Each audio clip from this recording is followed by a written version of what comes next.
Do you think it's fair to take money from people who had no involvement in a government mistake?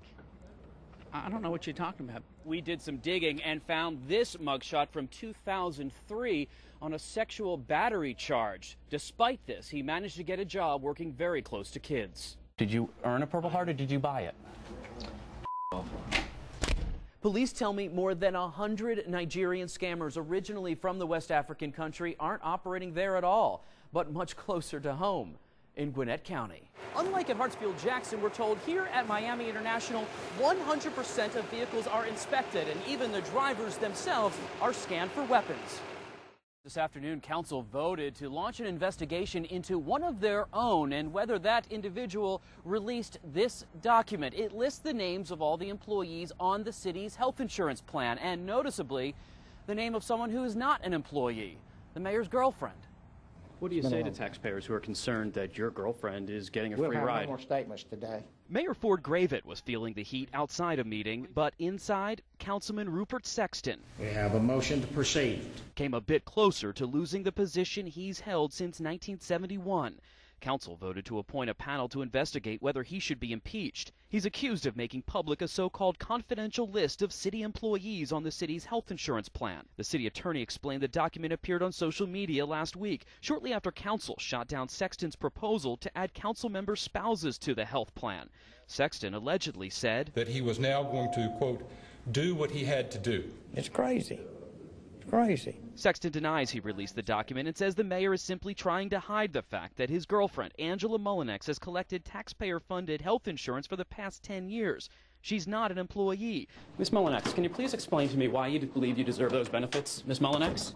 Mullinex wouldn't talk, but the mayor tried to defend it. She does a lot of work for the city of Cumming, and I put her on there, and I think the city pays $663 a month for her insurance. That's it, and I think we got a good bargain. Are you worried that you may be impeached? No, they don't have any evidence. You hand them to the valet, the car wash attendant, and your mechanic. You may even leave them on your desk at work as you sit in a meeting. But take your eyes off your keys, and someone with a smartphone can get all they need to get into your home. It's as simple as downloading one of a growing number of key duplication apps that allow you to get a copy without visiting the hardware store. Are these apps arming would-be burglars? In my opinion, I believe they are. Do they work? We decided to test the KeyMe app. As producer Jason sits in the morning meeting across the newsroom, I snap photos of his apartment key left on his desk. Within minutes, KeyMe sends the all-clear to order. It took just a few days and the key arrived in the mail. The question now, will this actually unlock the door? All right. Fits in. It worked. Jason, what's your reaction? Got the key, got into your apartment. It's a little surprising. You know, technology, it's scary. It's a good thing, but it's a little scary.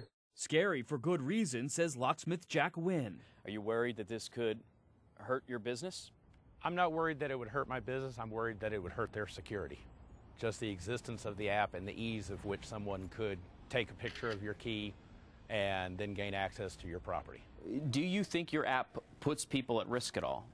I think we're doing the exact opposite. Greg Marsh founded KeyMe in New York and rejects the notion that his company helps crooks. He says KeyMe has safeguards in place, like requiring a valid credit card, mailing address, and 2 high-quality images of the key. And that accountability makes us much more secure, and it makes it very risky for someone with, malicious intentions to try and use us to copy keys. But you'll remember, I snapped high-quality photos of Jason's key within seconds and ordered it myself. The key cutters in KeyMe's Manhattan office had no idea I was copying a key to someone else's apartment.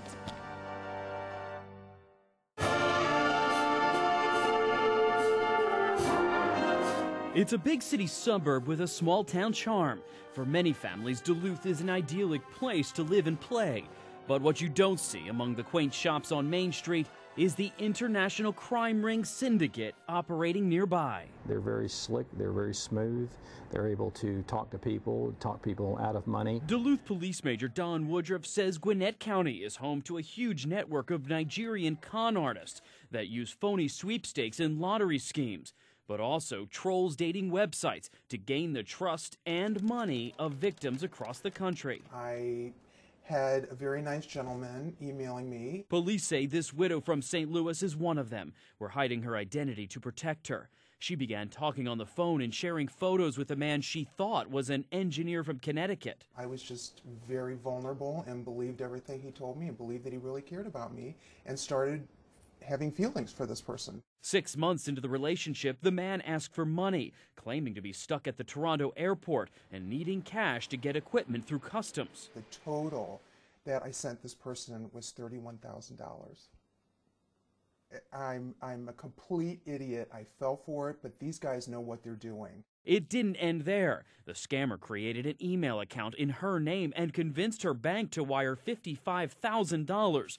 Police say some of her money ended up in an account owned by a Georgia company called Chirico Investments, controlled by Charles Ezioki. My name is Jeff Chirico. I'm with CBS 46. Is Charles Ezioki here? No.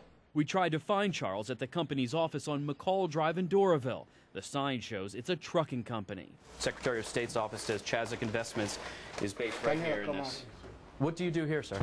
We do shipping. Can you explain to us what kind of business you run here? I'll let Tony handle that. Ezioki is just one of 3 men Duluth police say are calling the shots. Another ringleader, who goes by the nickname Smart, lives in this home on a well-manicured property in Decula. When we visited, no one answered the door. Henry Nueyu is the only one of the 3 currently facing theft charges for allegedly stealing money through a sweepstake and dating scam. He was arrested based on a tip from Fifth Third Bank in Duluth. These locally run Nigerian schemes could have been stopped years ago. You see, in 2011, Nueyu and 30 others were arrested in what police considered a financial fraud ring. But when Duluth police brought the charges here to the Gwinnett County District Attorney's office, he dropped them. DA Danny Porter's office tells me there was insufficient evidence. At this point in time, our detectives are working on cases that involve over $13 million. Major Woodruff says the group has defrauded hundreds of victims, and banks are often caught up in the scammer's web too, ultimately costing all of us. We're going to pay more when we borrow money to buy a house or buy a car or, or color TV or whatever it may be on our credit cards. And so this does affect people whether they realize it or not. You may think you or your loved ones can't be fooled, but feds warn scammers are always using new tactics to try to get your money, and they put together an appropriately named website to help you figure out if you've been had. It's called lookstoogoodtobetrue.com, and we've put a link to that website on our website, CBS46.com. Click on the headline to this story. Jeff Chirico, CBS 46 News.